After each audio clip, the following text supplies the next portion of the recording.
The Defence Minister, Nophisang has refuted reports that she defied President Cyril Ramaphosa regarding the nature of the recent deadly violence. President Ramaphosa described the riots as an insurrection, but earlier today the Defence Minister said there was no proof that the violence was an insurrection.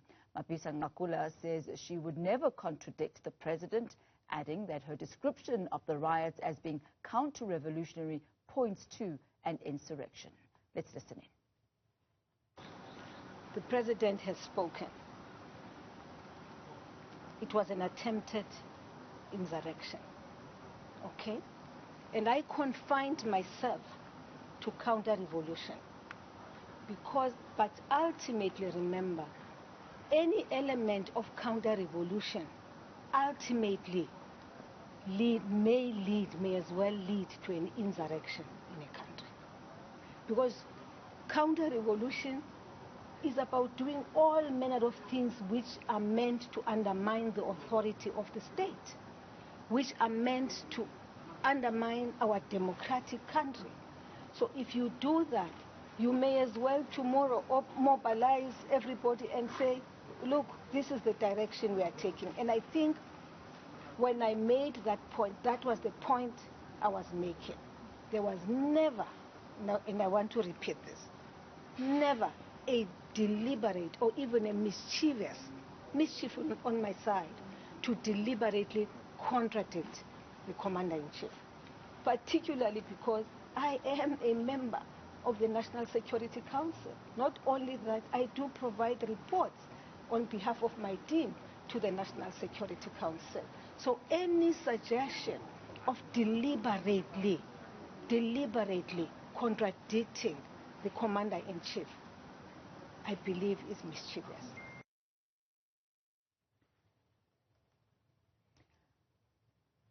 So the questions that we ask this afternoon is, what is an insurrection or a coup? What is being counter-revolutionary?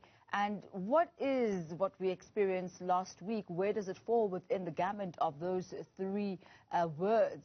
Let's get some understanding with Gareth Newham. He's the head of the Justice and Violence Prevention Program at the Institute for Security Studies. Mr. Newham, thank you for your time today. Perhaps let's start with where the Minister of Justice led us to a bit earlier on today, saying that she did not contradict the President, that what we saw and the words that she used were counter-revolutionary. What does that mean? What is a counter-revolution? Well, it usually assumes that there was a revolution. So if you have a revolution and you have this radical change in the governance structure of a state, those that later try and undermine that government will be called counter-revolutionaries, people who are working against the newly established order. So that was what counter-revolutionary typically means. And then she said as well that a counter-revolution may lead to insurrection. What is insurrection? Insurrection is when a group of people deliberately use violence to weaken or protest against an established government, often with a political objective, usually to either try and overthrow that government or to try and weaken that government.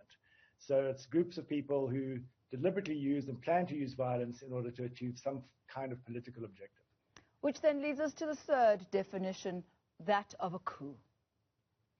Yeah, coup is short for coup d'etat, which is a French word meaning blow of state or a sudden shift in power. And most coups take place when the military or a section of the military, usually supported by a faction of political parties, immediately go and try and grab power from a government. In other words, they will try and arrest and depose the president, remove the cabinet and other lawmakers, and install a new form of government. It's usually driven by the military. So then, would an attempted coup be synonymous with an insurrection? No, not necessarily. An insurrection would be a broader uprising or demonstration of dissatisfaction with the government, whereas a coup is usually something that takes place amongst a much smaller group of elite, as I mentioned, at the highest levels of government, usually involving the military or the security forces. It might result later in insurrection, or an insurrection might presuppose it. In other words, there already is an uprising, and then the military use that uprising as a pretext to take over control of the government. Did any of what we witnessed last week have elements of any of the above three that we've been talking about? Well, I think the notion of an insurrection is probably the closest. We did see planned use of violence to attack infrastructure, interrupt supply routes, such as the burning of trucks on the N3. We saw many fires being lit in sugar canes. We saw attacks on the ports. Waterworks were apparently targeted. So it was clearly not just incidental or random violence. There certainly did seem to be an element of planning and coordination in order to create chaos to weaken the government. So in many ways, I think an insurrection or attempted insurrection is probably not an unfair definition of what happened or initially transpired. So can then an insurrection lead to an attempted coup or not? Well, it can, but it really depends on the situation in the country, the loyalty that the established government has from the military, the extent to which the military and armed forces are united, believe in the established government and the sort of order, legal order that's in place.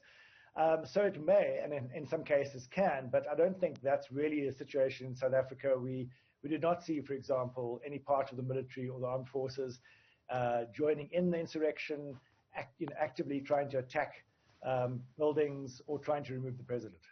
So let's talk about the terminology that has been used by the leadership of the country.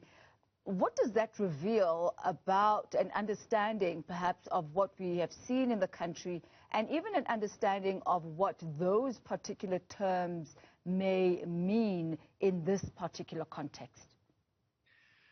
Well, I think from the president's point of view, and seemingly from the point of view of the security forces, that this was an attempted insurrection, as mentioned by the president, that we saw coordinated, deliberate attacks on infrastructure to try and weaken the economy and supply routes to cause chaos. The subsequent mass looting and criminal organizations start seeing that the security forces are overwhelmed.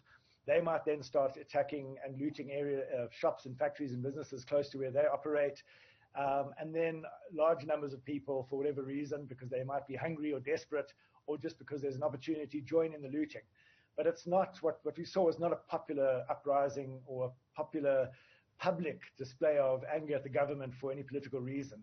It seemed like there were very targeted attacks committed by people, probably with a level of planning and insight into guerrilla tactics, and then chaos breaking out and ordinary people joining in where they could.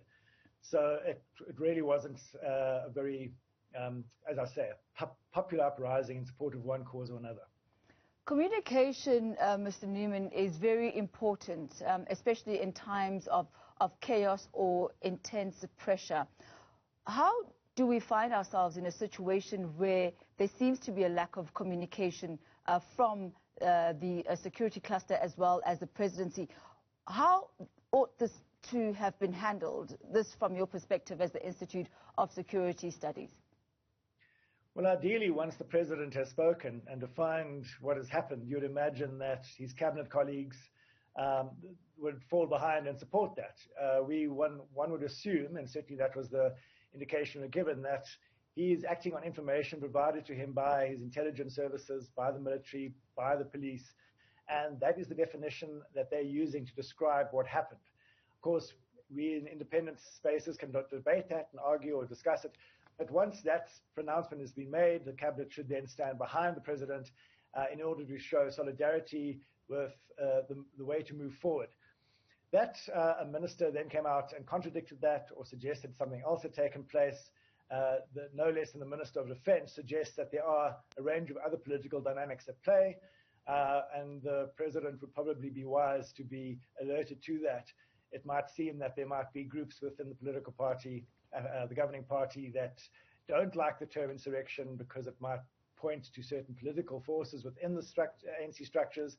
So there's a lot of behind-the-scenes stuff that must be going on to lead to this kind of confusion at that level. Mr. Gareth Newham, thank you very much for your insight regarding this issue. He is the Head of Justice and Violence Prevention at the Institute for Security Studies.